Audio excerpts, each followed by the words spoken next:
Et avant, sans plus de détails, après on reviendra pour summariser et je vous vais passer la parole à Yves. Comme je le disais, Yves est aussi un des piliers du secrétariat permanent des ONG nationales au Burkina Faso et le directeur exécutif de Tintoa, Tintoa qu'on ne présente plus en termes de présence au Burkina Faso en tant qu'organisation qui est leader dans beaucoup de thématiques dans l'éducation et aussi qui est leader aussi sur la question de localisation. Et on peut passer la journée à parler de Yves et des exemples en termes de localisation, mais en termes de leadership aussi, qui est un modèle en fait pour pas mal d'entre nous. Donc, je passe la parole à Yves pour qu'il nous dise le modèle du Burkina Faso et la version Burkina de la localisation de l'aide humanitaire. Yves. Tu peux garder, tu peux utiliser le même micro, okay. C'est central. Bonjour, j'espère qu'on me reçoit en ligne. Est-ce que vous pouvez confirmer que vous entendez bien, Yves? 5 sur 5, Moussa. 5 sur 5. Merci bien. Merci, Moussa. La présentation fait que j'ai peur de parler maintenant parce qu'on va dire, ah, le monsieur, là, on attend du lourd, pourtant c'est du léger. Donc, je vais essayer d'approcher, en fait, les éléments qui ont été dit sur ma modeste personne. C'est pour dire qu'à la suite de la présentation de El Mehdi, avec qui nous travaillons vraiment beaucoup au niveau régional sur la localisation, je n'aurai plus beaucoup de choses à dire parce que certains points que je devais dire ont déjà été précisés par El Mehdi. C'est l'avantage vraiment de travailler ensemble et d'avoir la même vision sur ce qui est cette localisation et la place de choix que doivent jouer les acteurs nationaux et même plus les communautés dans l'assistance humanitaire. Je suis Mbouani Yves Oba, directeur exécutif de l'association Tintoa et vice-président du SPONG, en charge des questions humanitaires au niveau du SPONG, membre de l'équipe humanitaire pays du Burkina aussi. Et comme El Mehdi l'a dit, membre du conseil d'administration du SRF, qui est le Sahel Regional Fund. La localisation de l'aide, El Mehdi nous a déjà donné la définition, c'est la même, on ne va pas revenir là-dessus. Je vais juste préciser que au niveau des acteurs nationaux, au niveau des acteurs internationaux, on n'a pas forcément la même compréhension de ce qu'est la localisation.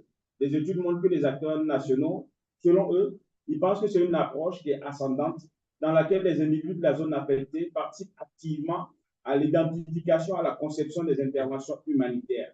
Ce sont les organisations à base communautaire ou les acteurs locaux qui mènent des interventions humanitaires et non des acteurs extérieurs non originaires des lieux. Ça, c'est la compréhension des nationaux.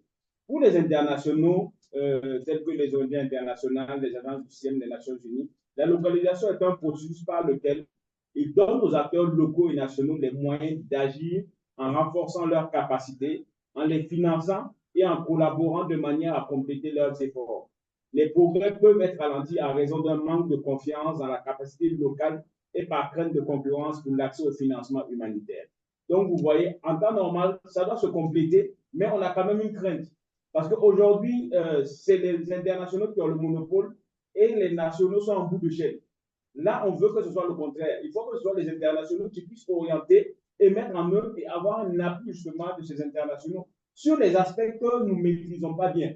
Parce que l'humanitaire, il y a des règles, il y a des standards, il y a des normes. En tant que nationaux, on peut avoir la maîtrise du terrain, on peut savoir faire des choses, mais il y a certains éléments dans l'humanitaire qu'on ne connaît pas. Et c'est ça qu'on veut qu'on vienne nous apprendre. Mais vous n'allez pas venir nous apprendre à faire une mobilisation communautaire, vous n'allez pas venir nous apprendre à faire une distribution parce que c'est des choses qu'on maîtrise déjà.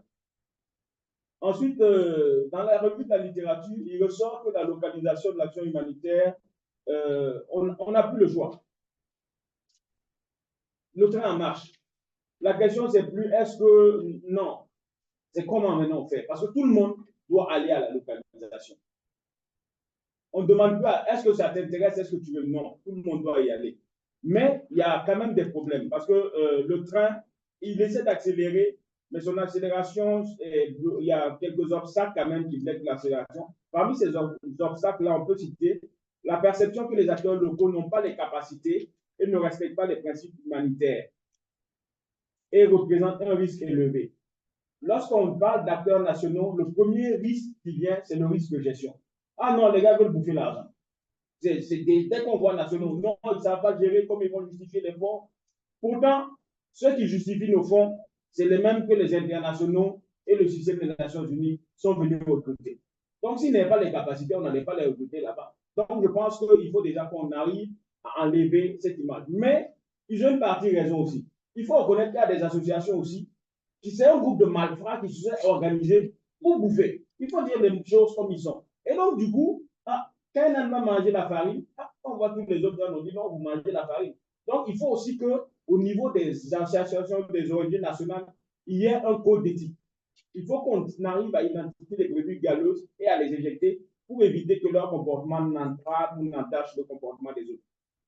L'autre élément aussi, pour les acteurs internationaux, il revient aux acteurs nationaux de prouver qu'ils sont efficaces à la localisation. Si on localise là, débrouillez-vous, nous montrer que vous pouvez. Pourtant, ça ne devrait pas être ça.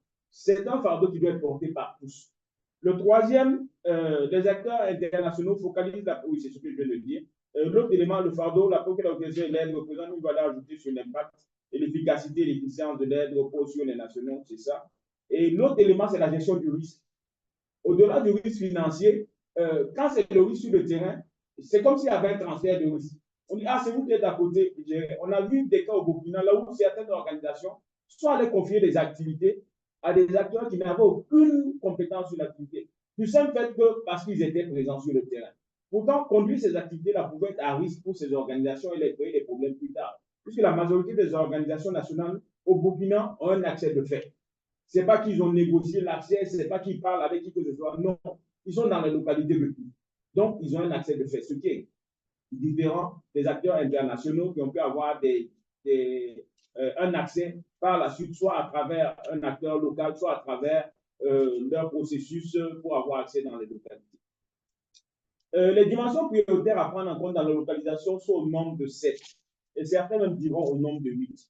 Parmi ces 7 dimensions, il y a la qualité des relations et partenariats, il y a la révolution de la participation, il y a le financement, il y a le partage de capacités et de la complémentarité. Là, on va parler de partage de capacités et de complémentarité parce que très souvent, on parle de renforcement de capacités. Les internationaux vont venir renforcer nos capacités. Non, nous aussi, on a des capacités.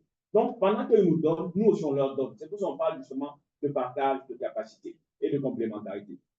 Il y a aussi la coordination et la capacité de collaboration, la visibilité, l'influence sur les politiques et les pratiques humanitaires, mais le 8e sur lequel les acteurs discutent, c'est la gouvernance. Parce que la gouvernance aussi est un point important, une dimension à prendre en compte dans le cadre de la localisation. On a parlé de la charte de Dakar. J'ai eu l'occasion d'être un des acteurs qui a participé au processus de la charte de Dakar. Nous allons bientôt être édifiés sur la charte de Dakar, donc je ne vais pas m'attarder là-dessus. Étant donné que j'ai 15 minutes, il doit m'en rester un peu moins d'une dizaine, donc je vais avancer et lorsque l'acteur du CHL va nous partager sur la charte, s'il y a des éléments, on pourra apporter des compléments.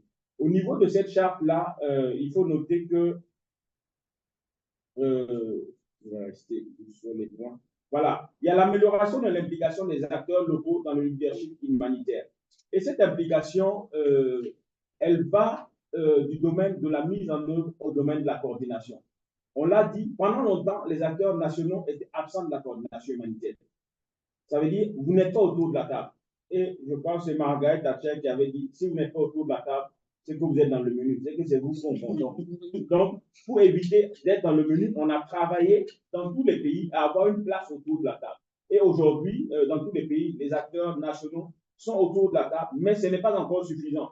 Parce qu'on nous dit, non, vous ne pouvez pas être lead, vous ne pouvez pas être co-lead parce que vous n'avez pas les ressources. Mais vous aussi, c'est parce qu'on vous a donné les ressources que vous utilisez ces postes. Donc, comment faire pour avoir ces ressources? Je pense qu'elle met des revenus là-dessus aussi. C'est un aspect vraiment important sur lequel on travaille aujourd'hui. Et il y a de plus en plus de partenaires qui acceptent d'accompagner les acteurs nationaux dans le cadre de certains projets financés, par exemple, par CRS, un projet qui s'appelle AppPower, qui donne de l'argent aux organisations pour leur permettre de payer quelqu'un à temps plein pour pouvoir être co-lead ou lead. Donc, ça commence à bouger. Ensuite, on a l'amélioration de l'accès aux ressources, ressources financières, ressources humanitaires et ressources humaines. Et Mehdi l'a dit, les salaires, c'est le jour et la nuit. Souvent même le mois et l'année. C'est tellement énorme. Pourtant, c'est les nationaux qui ont pris le temps de capaciter leurs acteurs. Au moment où tu es prêt à donner, c'est en ce moment qu'on vient te prendre. et l'organisation se retrouve, il faut rebâtir, parce que l'organisation ne peut pas avoir quelqu'un de même compétence. Donc, c'est vraiment à ce niveau le plaidoyer est fait. Comment on peut arriver justement à relever les salaires sans aussi déstructurer l'organisation, comme on peut arriver quand même à relever les salaires pour éviter que les gens ne partent que à cause du revenu, pour que les salaires soient assez compétitifs, pour que celui qui veut rester quand même puisse rester et pouvoir satisfaire ses autres besoins. L'autre élément, c'est sur le financement. El-Mehdi a dit, nous ne devons pas nous précipiter pour demander le financement direct. Mais je dis, il faut qu'on se précipite. Parce que depuis les engagements du Grand Marocain, il y a longtemps, et actuellement, on veut toujours nous dire, oui, on va vous donner 25% de financement, mais ça va passer à travers. Pourquoi à travers? Donnez-nous directement. Nous, on peut faire le période pour recevoir directement. Et c'est dans ce cadre-là qu'il faut qu'on travaille aussi à avoir des politiques, des trucs. Il faut qu'on ait des normes et des standards comme les organisations internationales. Il ne faudrait pas qu'on se refuse à mettre à jour nos textes, à adapter notre gouvernance, à avoir des politiques claires, à sanctionner nos agents indélicats. Il ne faudrait pas qu'on ait des réticences à cela. Il faudrait qu'on arrive à avoir des normes et des standards. Pour que si on prenne nos documents, on prenne tous les internationaux, il n'y a pas de différence à part les noms des responsables. Il faut vraiment qu'on arrive à ça. Et il faut qu'on arrive au financement direct. Parce que lorsque ça passe indirectement là, bon, il y a des retiens. Et à la fin, c'est les populations même à la base qui en ont moins. Donc, il faut qu'on arrive à un financement plus direct. Ce n'est pas facile, mais il faut qu'on y travaille. Le second élément, le troisième élément dans la charte de Dakar, c'était la promotion de la sécurité et de healthcare pour les acteurs locaux, surtout ceux qui travaillent dans des endroits difficiles d'accès. La majorité de nos organisations sont présentes dans des zones qui, aujourd'hui, la situation sécuritaire s'est fortement dégradée. À l'instar de clés qui nous invitent aujourd'hui, là où ils sont basés au Soum, je ne sais pas combien de personnes parmi nous aujourd'hui, si on leur dit à Djibo, d'aller à Djibo, même s'il y a une NAS qui va les déposer, je ne sais pas combien de personnes vont accepter de partir.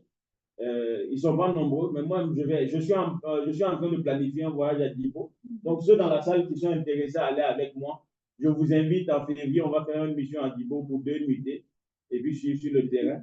Donc, à la fin, je vais prendre les noms pour voir si vous êtes intéressés. Donc, c'est dire que nos acteurs sur le terrain sont sur des zones de plus en plus difficiles. Et ils sont là-bas pour servir leurs frères, pour servir leurs compatriotes, pour servir les personnes vulnérables. C'est ça leur principe. Ils risquent leur vie. Et ce qu'on demande justement dans le cadre de la promotion de la sûreté, c'est de voir comment on peut s'organiser avec les bailleurs de fonds, avec les ONG internationales, aussi avec la partie étatique, pour sécuriser nos acteurs. Parce qu'il ne faudrait pas que tu partes pour faire une assistance et qu'on te confonde à quelqu'un et que tu sois appelé à répondre même devant l'État que tu es censé venir aider à assister les communautés ou que tu aies des problèmes. Donc, c'est de voir comment on peut travailler justement à ce partage de gestion de sécurité, à renforcer les capacités des acteurs nationaux sur les mécanismes de sécurité. Parce que nous, se faire les nouveaux produits. Nous, avant qu'on disait conflit, c'était agriculteur et éleveur. Et ça, nous, on avait nos mécanismes pour gérer. Mais les conflits là où on tire, là, nous, on n'était pas habitués à ça. Donc, il faut que ceux qui étaient habitués quand même puissent nous expliquer. Bon, quand c'est comme ça, il y a ça, il y a ceci que tu dois faire, il y a ceci que tu ne peux pas faire. Je pense que c'est des éléments qui peuvent nous aider. Le dernier point, c'est la promotion de la redevabilité et le respect du TDAH. Ça, c'est vraiment l'une des grosses préoccupations pour les nationaux. Parce qu'on dit non, vous êtes nationaux, vous avez l'autorisation de l'État pour travailler. Donc, est-ce que vous respectez le principe du DIH? Est-ce que vous respectez le principe de neutralité? Est-ce que vous respectez tel et tel principe? On dit, en tant qu'humanitaire, nous, notre travail sur le terrain, nos cibles, c'est la vulnérabilité. Nous, on ne va pas en dehors de ça. Ce n'est pas parce qu'on est nationaux qu'on va aller en dehors de ça. On est humanitaire. Donc, on essaie vraiment de faire comprendre aux acteurs qu'on doit respecter les principes humanitaires. Mais derrière aussi, on a ce devoir de redevabilité. Cette année, vous avez mobilisé des ressources. $1 million pour accompagner une communauté bien précise. Mais la communauté ne sait même pas que vous avez reçu cette ressource. Ils ne savent même pas que vous êtes venu là. Qu'est-ce que vous allez faire? Ils ne savent rien. Après, vous envoyez, vous les essayez seulement, vous donnez des sacs de 1000, vous prenez des photos, vous envoyez sur Facebook, vous dites, ah, nous, on est fort, on a fait. Non. Il faut que la communauté sache qu'est-ce que vous devez faire, qu'est-ce que vous êtes allé mobiliser à leur nom, qu'est-ce que vous allez faire pour eux. Est-ce qu'ils ont la possibilité d'interagir? Est-ce qu'ils ont la possibilité, si vous avez dit vous leur donnez du riz, ils ne veulent pas du riz, est-ce que vous avez la possibilité de changer? Il y a tous ces aspects-là qu'il faut prendre en compte. Donc, il y a vraiment cette promotion de la redevabilité, du respect du DIH, qui est vraiment promu au niveau de la charte de Dakar. Au niveau du Burkina, on a des exemples quand même qui sont satisfaisants. Et l'un des exemples satisfaisants, c'est l'un des fonds qui est le FRAO, qui est le Fonds humanitaire régional de l'Afrique de l'Ouest et du Centre, qui était lancé au Burkina Faso avec vraiment un fort accent localisation. Le FRAOC a décidé que toute personne qui voulait postuler devait forcément aller avec une organisation nationale. Et on a vu, il y a 3-4 organisations nationales qui sont allées en liste et en colis de ces organisations nationales-là. C'était des organisations internationales qui étaient sous ces organisations nationales. J'ai l'exemple de Tilbois qui était lead et puis DRC qui était colis. Et en rigolant justement avec la DRC, pays de DRC, je lui ai dit non, on va venir aussi vous faire un vetting.